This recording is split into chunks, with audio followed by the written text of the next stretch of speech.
no tere, Aino. Kas sul on võimalik rääkida? Sul läheb? Mis sa täna teinud oled? Vara, kui vara?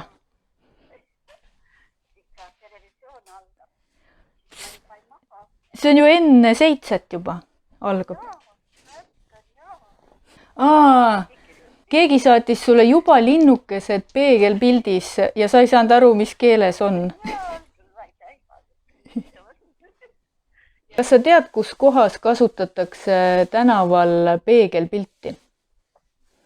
Päris mitmetel kiirabiautodel on ette kapoti peale kirjutatud mingi arusaamatu asi.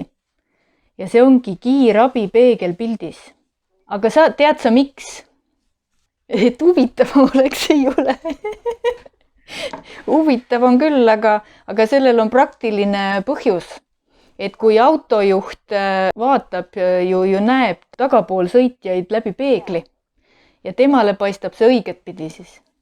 Ja et ma pidasin mitu e-loengut ja üldse ma ei olnudki enne e-loenguid kunagi elu sees pidanud. Tutvusin nende tehnoloogiliste vahenditega ja siis meil oli loeng tegelikult täpselt samasugune nagu auditooriumis.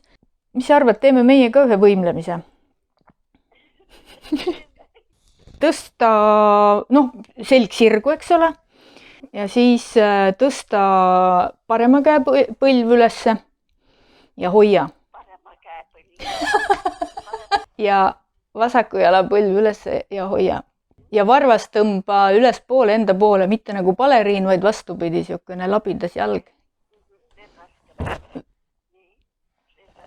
Ja. Tead, mul on su abi vaja.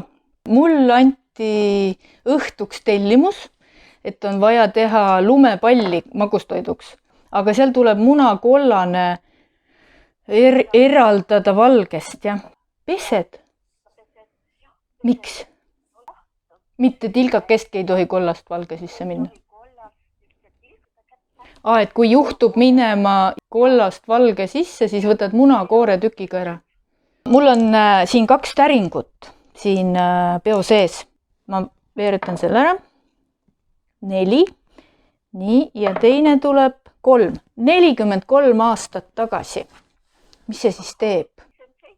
77 aasta, jah. Kus sa olid märtsis 1977? Sa käisid siis nagu kontrollimas, jah? Et oleks töötervishoid tagatud.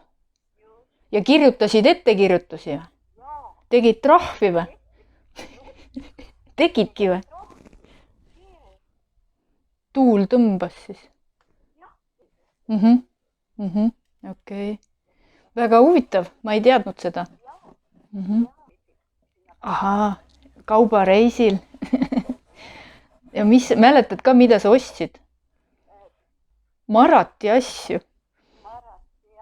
Et neid Tallinnas ei olnud, aga Sillamäelt said. No aga kui sa oleks need Marati pesud alla ikkagi viinud, küll sa oleks arvestusega kätte saanud.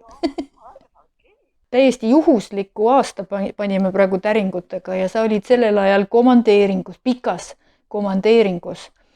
Ja nüüd, või 43 aastat hiljem, oled sa ka pikas komandeeringus, ainult et oma kodus. Mulle võid ju ikka rääkida. Päevasel ajal käid ju, eks ole, ja mobiil on kaasas. Okei. Kuule, aga ma helistan sulle homme jälle, eks ju, mis kell sulle sobib? Mulle sobib, teeme kell 2 siis, 2 paiku. Aga ma annan sulle ühe ülesande homseks. Sa vaata oma toas täna ringi, otsi üles, millised on sinu elamise 5 kõige vanemat asja. See on siis 20. sajandi esimene pool, jah? Okei, ma otsin endal ka ja arvatavasti ma jään sulle alla. Ja, okei, hoiame lippu kõrgel ja saavutame ühishingamise. Tšau, pljau!